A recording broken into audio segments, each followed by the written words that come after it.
Nah, I fucks with Mac. Yeah. Look at how he talks to these niggas. Yeah, yo. Yo, turn that shit up. Turn that shit the fuck up right now. Talking that shit. Let's go. Yo. When you up and you winning, shit is awesome. Never felt real pain till a nigga lost one.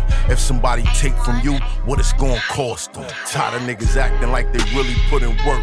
Hear the boss come, be yourself. It'll do you better in the long run than see yourself staring down the barrel of a long gun. Some rappers never had no street cred, so they bought some.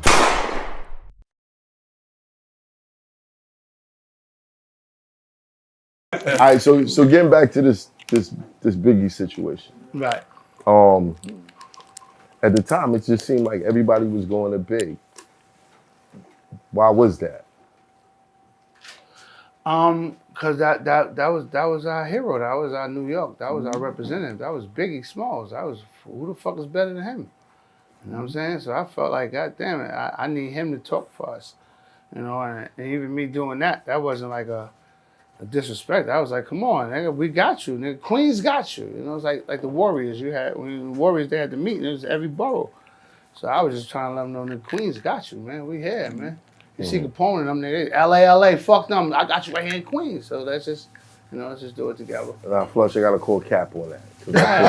I feel like you was taking shots because everybody wanted that position. Everybody wanted to stand in that light. Yeah. I mean, I didn't look at myself as an artist that was even stable with that. Cause you know, when you come in as like a hype man and all that, you're not even looking to be the man. You just want to be the nigga that's gonna hold a man down. So I didn't come in with like, I could take over if I go at Biggie, that's gonna make me a better person. I just was just me, just average, just talking my shit. You know what I'm saying? So I never did it to try to be the king of New York. Nah, I can't take Biggie title. That man talks some shit that I wish I could talk. Or that's what I listened to, you know what I mean? Like at that point, it was just Nas and Biggie to me, you know? So I never wanted to do that. I never wanted to just take that spotlight from him or thought if I go at Big, it'd make me, make me get in his spot. Nah, I just wanted to let niggas know Queens niggas, we get it in. Right. Did you have a different outlook on that whole situation after C's did what he did? Yes, completely. I mean, it even went to where C set something up where, you know, we was in Miami where, you know, me and Biggie got to even talk. Or what was that conversation like? It was more him saying I could have killed you, but I loved you. Oh shit. Yeah.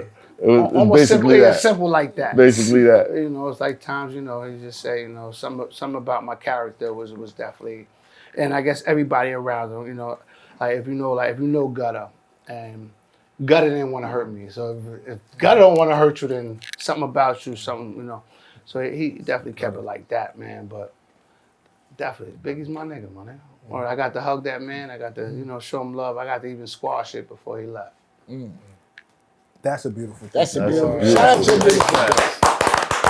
Yeah. Did y'all get to work? You ain't working? Hell no. I mean, I was so picky. I don't know. A lot of people came to me. Like, one time I went to Chicago. You was picky with Big? I was picky with everybody. Come on, son. It's just, no, I just think at that point, Big was too big, and I was just more happy to be his friend again. Yeah, he wasn't doing shit with me. I ain't gonna sit there and be humble like, it was me making that decision. Nah, right.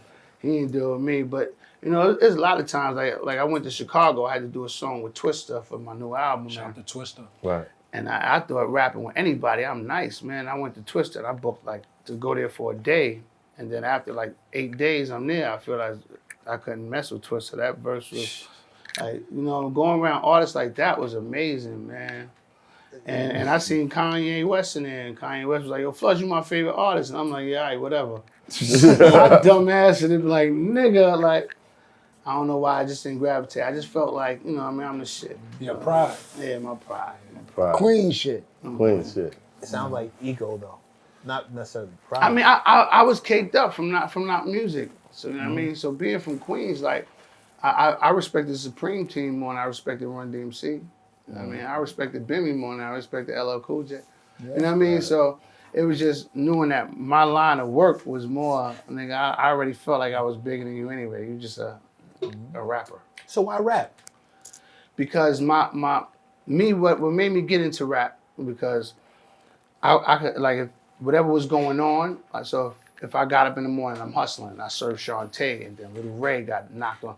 So that night, we would bang on the window, and niggas smoke a blunt, and I could tell you everything that happened the whole day. Not in bars, but I say Lil Ray came, he brought 10 vials, and then Lil Shantae got smacked. I would tell you the whole day, and niggas just thought that shit was a gift, but I'm just high. I went to 121 to Princess Black. You smoke Princess Black, you know what I'm talking about. But when I went and I just did that, so then after that, I just thought that I had like an act for it. Like just move. Like just being a hustler, no matter if you got a craft, and no matter what it was. If Mike Geronimo was fucking tap dancing, I probably would have gotten to that. Felt the hustle for it. Challenge! You gotta watch the Cosby Show. You gotta watch it. Challenge! Do you know what that's from? As soon as you say that, that's the best shit. Challenge! What? I mean, I always think it's interesting when somebody discovers they have a gift for something and they start pursuing it crazy, and then you run into people who have always been doing their 1-2. Like you run into a twister, you run into people who are like, their pins are like what they do. I don't think people understand the magic of a situation where, regardless of your street background, regardless of what you've been through, what you've done, everybody's meeting on the basis of we are creatives, and we're gonna make something, and the whole world is gonna enjoy this shit, and then we're gonna make some money. Like, in any other genre, it's looked at as like a holy moment. In hip hop, for me, that's the holy moment. Like the Big linking up with Bone Thugs and making that joint. Definitely. You linking with Nori. You know what I'm saying? Jay-Z with Pimp C and Bun B. You Tragedy, Gaddafi, and Nori making an album that niggas did not expect to be that good. Classic. You know what I'm saying? I was in the crib, you know, I lived on the first floor, speakers right there. And everybody want to listen to some shit, right? You just come my math crib. My window was like the other door. It was like the back door. You coming through the building, or you just jump through the window. CNN War Report. I might have single-handedly made you niggas hot in Crown Heights, bro. By myself. Did I? By myself.